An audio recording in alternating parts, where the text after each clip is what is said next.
Hello and welcome, Exiles, to the update to the Impale Reap Juggernaut. Now, for this character, we've made a significant, basically, change to the character to basically make it better at being defensive and consistent. Previously, I was doing Zabakua, I was splitting up the damage that way, and going for high max cast res, cast damage reduction, stuff like that. And it worked, but ultimately I was stretching the gear too thin, and it was making the character weak in some ways in terms of the gear I had set up. I was basically capping my res with my endurance charges / my flasks, and if I wasn't fighting or if I stopped doing a Cursed Pact, flametouch would PK me, and it was really annoying. So I decided, you know what, let's change that, let's change some of the tree, and let's get it to the point where no matter if we have endurance charges, no matter if we go AFK, flametouch, RF, those things aren't going to kill us. We're going to be A-OK. So, the big change was also to go into Tempered by War instead of a Zabakua. And you'll see on our max res, we have 88 max fire res. This is with our Eternal Damnation. And so what has happened here with the Juggernaut is we're splitting up these damages pretty significantly in terms of if they hit us with this element, and then we take,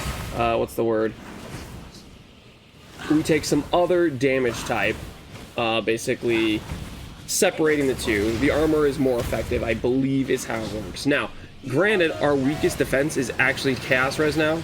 So in this fight, where the, I think this lady does deal some level of chaos damage, I'm not sure. That's a little bit sketchy, but if they hit us with elemental damage, we have close to 100k armor. If I Warcry, our defense goes to 120k because we have Warning Call on the character now, along with if I press my Molten Shell along with Warcry, we get more armor on top of that. Now, I'm not sure if I'm missing something. Maybe that she puts a debuff on me because I feel like my armor... Oh, it's because of my flasks. I have flasks on for some reason. I'm not sure why. That was making our armor go up a bit. So, anyways, point is, we have anywhere in the range of 80 to 120k, depending on Molten Shell and flasks and stuff like that. And that mitigates a lot of our, basically, damage we take. On top of that, we have Juggernaut Sustain, so this feels really good. We have close to 11 endurance charges and 10% fizz reduction from adrenaline. So we have a raw 54% fizz reduction on top of having 100k armor. It means fizz damage basically just heals us. Eventually, I would like to get Divine Shield into the character. Like, if I got it right now, this is what it would look like if I put it on. I think, you know, we start mitigating Fizz. It should... We'll see. I think it would be enough to maybe proc some level of regen. Maybe she's not hitting us with physical damage. It could also be a part where she maybe doesn't deal a lot of physical damage. I'm not 100% sure, to be honest. I don't know what all her damage types are.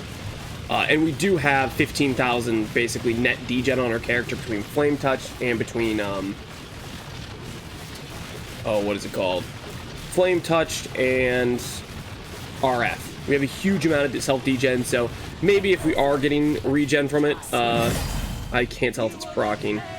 It's proccing somewhat, yeah, you'll see. We get 500 energy shield recharge, so that is starting to basically mitigate some of our own self-degen and basically making us heal. This is something I'm going to pick up probably next level, and it's going to make us just a lot more, basically, we get hit, we bounce back that much faster with sustain from both Divine Shield and Juggernaut. On top of that, we changed into more passives into max res. We grabbed one aura cluster. I am considering, we'll see if I can fit it in, eventually maybe going for an Iron Reflexes and maybe pushing Grace into the build. This could shoot our armor up massively and would be pretty cool for mitigation. Right now, we're at the level of tank where very few things in the game can hit us hard enough to even tickle us. Right now, Lycia is an example that can hurt us because she does some chaos damage. When she attacks us with things that don't deal chaos damage, she barely touches our life pool, as you can see. So, these are some of the main changes we've done to the character. I'll go ahead and swap back Divine Shield and put it back into this, and that's something I'm going to get on my next level. But hopefully that explains what I'm doing with this character pretty well. This was... did we get... Dang it, man. I just want a no-hit relic, dude. I've done a lot of Sanctums. I really want to attempt a no-hit run. I'm gonna be sad about it. But that's okay. So this is the updated change to the character. I want to push this video out here because this setup I have now is, in my opinion, far, far superior to the version I was running with a Zabakua. Swapping the tree around, this has been a world of difference, a world of better. And not only that, it's made the build significantly cheaper because I made a much worse shield And I made a piece of armor that is, in my opinion, it is weaker in power and crafting value, but it's better for me because I needed the res. I was so res starved that I needed the res. I also got rid of one of my +1 endurance charge rings to get a ring that I just crafted for res because I was so res starved. So there are multiple cases of, I frankly need to swap this belt out. I need to get a belt with like better resistances, because right now I have, like, for example, a very weak jewel socket just because I'm fixing my res type of thing. There are things we're fixing and updating as we go, but ultimately just know the character's gotten a significant amount cheaper and also much, much stronger in terms of tank value, in terms of basically power. This character moves pretty fast, has decent AoE, but it's where it really shines is its level of tank and its level of single target. On top of that, doing Impale Reap. So far, I have no complaints. I'm enjoying it quite a bit. So hopefully you enjoyed this video as well. And as always, take care, Exiles, and peace out.